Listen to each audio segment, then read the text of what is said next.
Ayan, Calvin and Nicole, hello! So, gumawa na lang ako nitong short video explanation para makita ninyo yung lahat ng benefits included dito sa family package na pinrepair ko para sa inyo. Ngayon, ano ba yung laman ng mga family package? Tatlong plans siya or tatlong sets. Yung una ay insurance and investment ni Nicole na plan. Yung pangalawa is health coverage plan both for you, Nicole, and Calvin. Yung last, and ito yung most important, is yung educational plan ni Amelia. So pasadahan ko lang quickly kung paano nagagamit yung bawat isang plan. Unahin ko itong insurance and investment kay Nicole. Itong plan na to is actually the exact same plan na meron ka Calvin. And ang use nito is if after a couple of years, nakapaghulog kayo and kailangan nyo ng extra funds, in case of emergency, meron kayong mahuhugot dito. And at the same time, hindi nyo napapansin, meron kayong ipon na nag-grow over time. Kung makikita nyo yung nasa taas na part, life insurance, disability benefit, critical illness, and hospital income, yan yung mga insurance benefits. So yung life insurance, if something happens, 800,000 automatically mapupunta sa family. Yung disability benefit naman, pagka yung kliyente namin na aksidente, totally disabled, di na maka-work, automatic, Sun Life na ang magbabayad ng plan na to para sa'yo. Pero lahat ng benefits, eligible ka pa rin maklaim. Ngayon, yung critical illness benefit naman, pag malubha yung sakit, makaka-claim kayo ng 400,000. And itong hospital income benefit, I like this one. Kahit anong sakit ng ulo, kunwari, na confine, basta at least 3 days, pwede kayong makakuha sa Sun Life ng 500 pesos per day. Up to a maximum of 1,000 days. Okay? Now, pag yung mga insurance benefits hindi nagamit, part ng hinuhulog ninyo napupunta sa investment. Alam to ni Calvin. And if you want, after 10 years, tingnan mo magkano yung laman ng pondo mo, part of it pwede nyong ma-withdraw for your own use. And if patatagalin naman natin yung pera dito, and let's assume na it will grow over time, pwedeng makadagdag yung pera for your future retirement fund.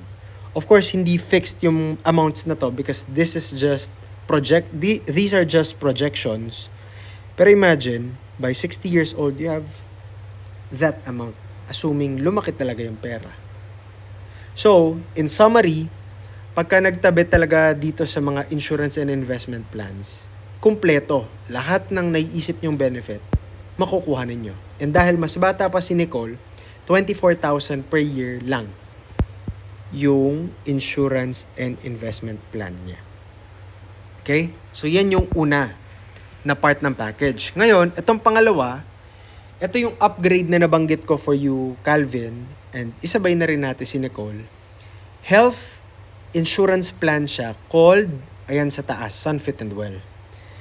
Basically, ang pinaka-idea nito, pag nagkasakit ako, pwede ako makaklaim sa Sun Life ng 300,000. 300,000 sa akin, 300,000 sa asawa ko.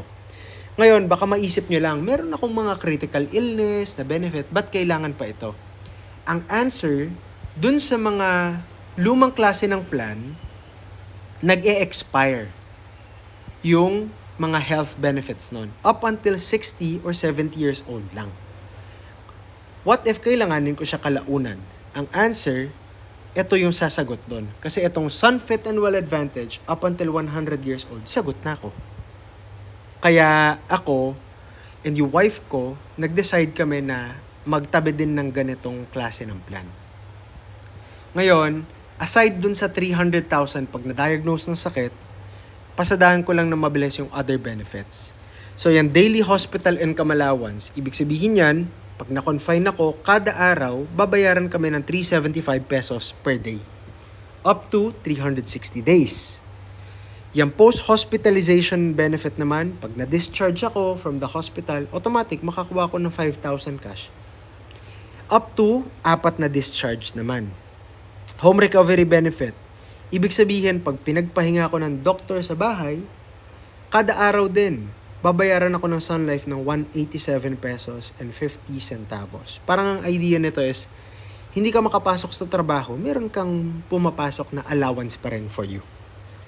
Now, yung palliative care naman, pag nataningan yung kliyente namin, of course, di na natin gusto makuha, pero additional 30,000 siya. Correction lang dito sa huli, dapat yan ay specific cancer booster. Ibig sabihin nun, pag cancer ang diagnosis ng client, plus 150,000 pa na makiklaim. So, instead na 300,000 yung makuha nila, magiging 450,000. And lastly, yan total disability benefit, meron din. So, halimbawa ngang hindi na ako makabalik sa trabaho because of permanent disability, automatic yung hulog, Sun Life na ang sasalo. Pero lahat yan, pag kinailangan ko, kinailangan ng wife ko, magagamit pa rin. And so, 19,200 lang ang premium nito. All the benefits there, makukuha ninyo. 19,200 each. For you, Calvin. For you then, Nicole. Okay? And itong third plan, and this is what I think is our priority as new parents nga. Magkaroon ng educational plan yung anak natin. Nasabi ko to kay Calvin last time. Ayaw ko na dumating yung araw after 20 years of working, magulat ako na parang saan napunta yung pera ko ngayong kailangan ng anak ko ng pang-college. Especially, mahal na yan 20 years from now. And ang simple solution lang dyan is, right now, magkaroon tayo ng konting financial sacrifice. Kasi try to imagine, kung magtatabi ako ngayon, yung educational plan na yan, mawi-withdraw ko para sa anak ko in the future. Yun yung Sun Secure Income na plan. Ang annual premium nga niyan is 56,400. And ang simple idea niyan, yung pera mo dito, tutubo, mag-accumulate. Pag kailangan ko 20 years from now, pang college, meron ako mahuhugot. So, paano ba siya nag-work? I want you to focus dito sa baba, yung age 40, 50, 60. Anong nangyayari sa plan na to? Starting ika-6 na birthday ni Amelia, 6th birthday, may papasok ng 15,000 sa account niya. Fixed yan. Ngayon, madadagdagan pa yan ng interest, madadagdagan pa yan ng profit sharing from Sun Life, depende sa i-declare. So, yung 15, pwede maging 20, pwede maging 25 or more, basta hindi bababa sa 15,000. Ngayon, na nangyayari, tumutubo at naiipon yan, so that by age 40 na Amelia, alam nyo ba na yung hinulog nyo? Ang total na laman na ng account niya, 2.2 million. By age 50, ang laman ng account niya magiging 3.5 million. And by age 60, 5.5. Ngayon, you might be thinking, kailangan ko yan, sir. 18 pa lang yung anak ko, 20 years old. So, hindi pa siya 2.2. Based sa projection, baka laman ng account nito, at least a million, a little over a million. And the good thing, pagka na-withdraw mo yung mga withdrawable amount sa account na to, alam mo bang, Calvin and Nicole, tuloy-tuloy pa rin papasok yung 15,000. So, imagine, nakaipon ka pang college, na-withdraw mo na, tapos, pwede pa rin palang ipamana ito. Kasi yung 15,000 tsaka yung mga tubo, ibibigay yan kay Amelia hanggang 100 years old na siya. Parang nagiging pamana na. And itong pinakahuling feature, yung added benefits, gusto ko to kasi if something happens to me, magulang, halimbawa, after 1 or 2 years ng paghuhulog, Sun Life na ang magtutuloy ng hulog for the rest of the 10 years. So, 2 years ako naghulog, yung 8 years na natitira, Sun Life na magbabayad, pero makukuha pa rin ng anak ko yung benefits. So, yun yung pinaka-summary ng lahat ng